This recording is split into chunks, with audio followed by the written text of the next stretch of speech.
Ngayon po ay kapistahan ng mahal na Birhen Maria sa titulo ng mahal na Birhen ng Guadalupe.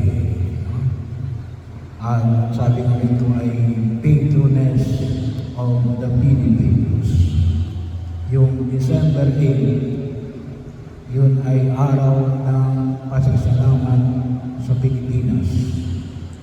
Sa karangalan naman ng mahal na Birhen ng Immaculada Concepcion. Sa araw na ito ay itinalaga na ang aming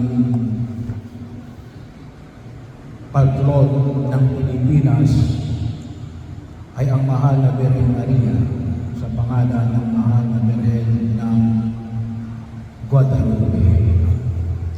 So pagpasensya lang kayo kasi kanina nagkaroon ng kaguluhan, no? Kung anong oras yung misa natin. Alam nyo, 3 beses ko in-announce itong linggo, no? Sa lahat ng misa natin, yung misa ng 6:30, 8:30 at saka 5 o'clock. Ay sabi ko nga kay Conrad ay at sa aking sekretary, baka hindi kayo nakikinig at ibinil ninyo ng umaga. So sabi ko po ng linggo ay hapon ang misa natin ay bakit kasi nasa paghahanda tayo ng kapistahan ng malakal na Birhen ng Dilao. Sino rito ang mga konfradiya ng Dilao? Meron ba rito? Wala. Pero ito ay kabilang suggestion na ang misa natin ay gawing hapon ngayong Huwebes. Hindi lang ako pumayag kung Lunes at saka para sa Sabado. Kasi nung Lunes ay may mga schedule na ako. At nung Sabado naman ay sa Sabado darating, which is 14, ay meron na akong misa sa mga barangay na anticipated mass. Katulad ng sa Galanan at sa Suling. Kaya ang misa natin sa Sabado ay umaga. No? So, pero ngayon, nililipan natin, sabi ko nga nung Huwebes, sabi, noong linggo, na ang misa natin ay Sabado.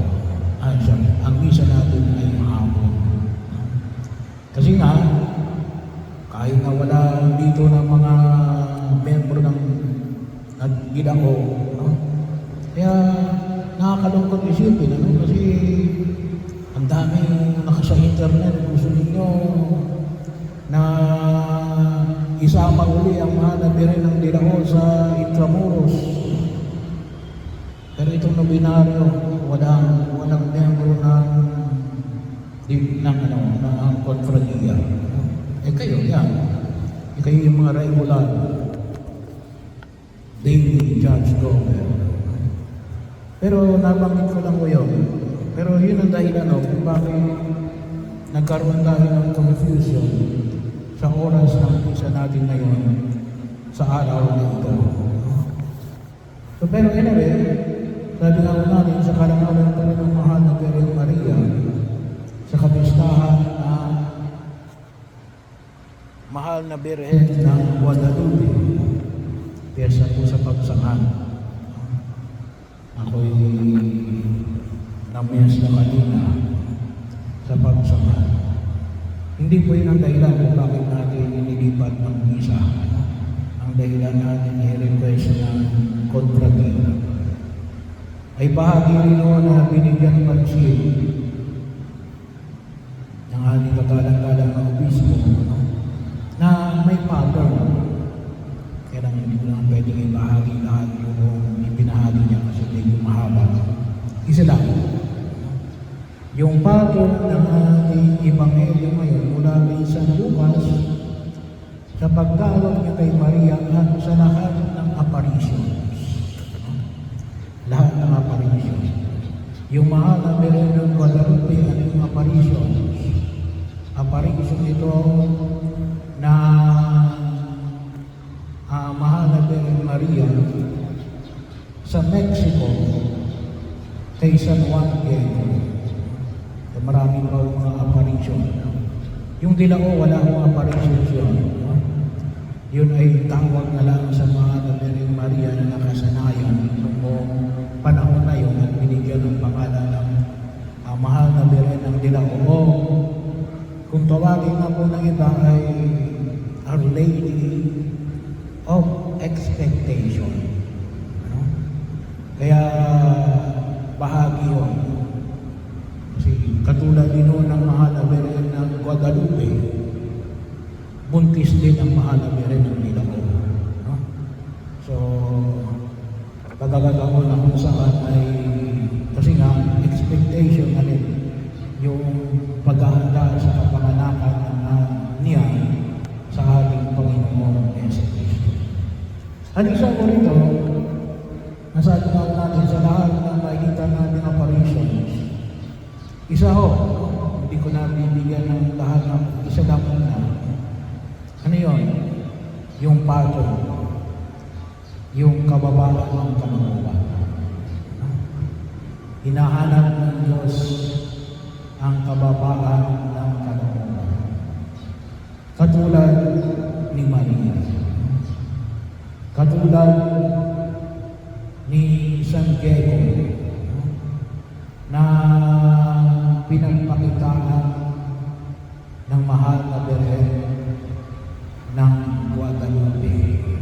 At ang iba pa, sa Fatima, sa Lourdes, isang napakalagang binibigyan ng liit yung elemento ng kababaan ng kalooban.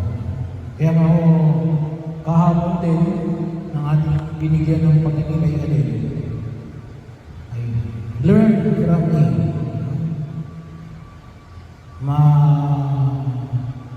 Mag-aral kayo sa akin. At ano yung karugtong nun? For I am humble of heart. Gawaan ang aking kababaan ng kalooban. Matuto tayo kay Maria. Matuto tayo katulad ni Maria sa pakikinig natin kay Jesus. At ano yung dapat na matutunan natin? Kababaan ng kalooban. Yung pagkilala natin sa ating sarili, hindi yung galing natin, hindi yung mula ako sa lahi ng mga mararaman, mula ako sa mga lahi ng mga hari, mula ako sa mga mayayaman, mula ako sa magagaling na angkan. Pagkataon ako sa mga makikao natin. Kaya nga ako, isa ako sa mga controversial na yun. Meron yung isa na yung palabas sa Netflix, Mary. Kailan gawa ito ng isang protestante. Mga may Netflix yan. May kita meron yan Mary. Pero marami mga Katoliko na mga nagpapahid na huwag niyong panungurin kasi malayo-malayo sa mahal na Birhen Maria. No? At isa rin dito yan yung Mary doon sa pelikulang yun ay medyo may maingay. Medyo may marunong kayabangan. Wala doon yung kababaan ng kalooban. Well, hindi ko rin naman napanood. Narinig ko lang yung kanilang at nabasa ko lang yung kanilang reaction kasi wala na akong Netflix.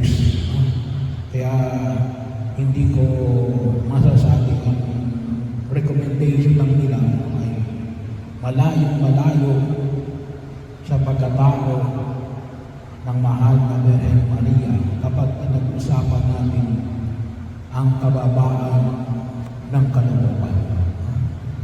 At isa kapag pinag-usapan natin ang kababaan ng kalooban, napakadawak na pwede natin pagmilay-nilay. Ano yung isang halimbawa na makita natin sa kababaan ng kalooban? Hindi ako. No? Hindi ako. Ngunit alin? Ang pagkilos ng Diyos sa akin. No? Kaya, mag-ingat tayo sa ating mga panalita. Palagi ba natin binabanggit? Sabi nga, si ako. Ako ito. Ganyan kami. No? Ganito kami noon. Ay bahagi na pag-ingatan natin.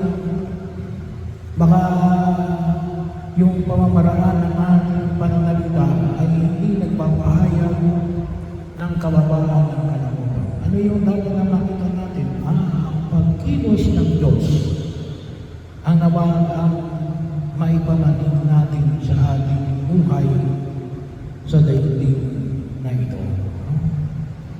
Pagkakataon na tingnan natin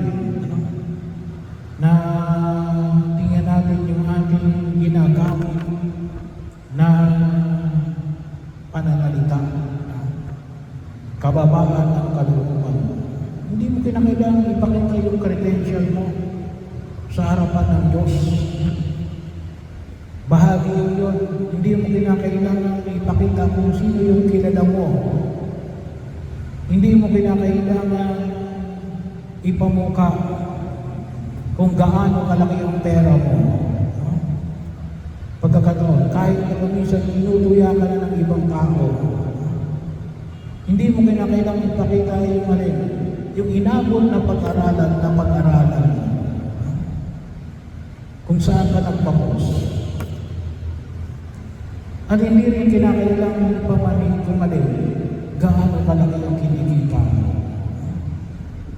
Bahagi ko yun kasi baka mamaya may pagkakataon ko, kaya rin siguro marami tayong nai-scam. Ang yabang kasi natin. At alam nyo, ang mga scammer, isa yun sa mga pinupunto ng mga scammer. Kasi yun ang pinipin natin. Na bahagi yun. Kaya tayo ay number one na sa buong Asia na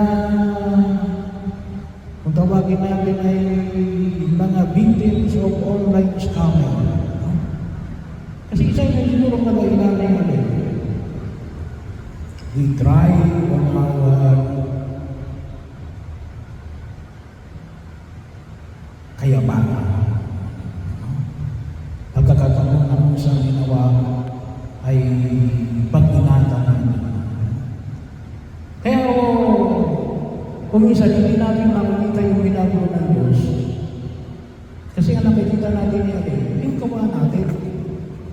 Hindi talaga natin makikita kasi bakit meron yan? Gawa ko. Hindi. Ba't ka meron yan? Gawa ng Diyos. No? Magkaiba yun Kaya nga si Maria, ano nakita ko natin, ay nakita niya ang mga milagro na pinakita naman Diego, kung makikita ko natin, sa ipinamaning ko sa kanya, nung sinabi niya sa harapan ng obispo na pinapasabi ng Panginoon, gusto niyang makita yung obispo kasi may pinasasabi ng Panginoon. Napakahirap nun. Pero sabi nga natin, sometimes we are humble para makita natin yung kadakilaan ng Diyos. Kaya tingnan natin, baka hindi tayo makakita ng mga milagro. Baka nagkakaroon tayo ng yabang. Hilingin natin sa buong may kapal na nawa katulad ng kanyang ina, magkaroon tayo ng kababaan ng kalooban.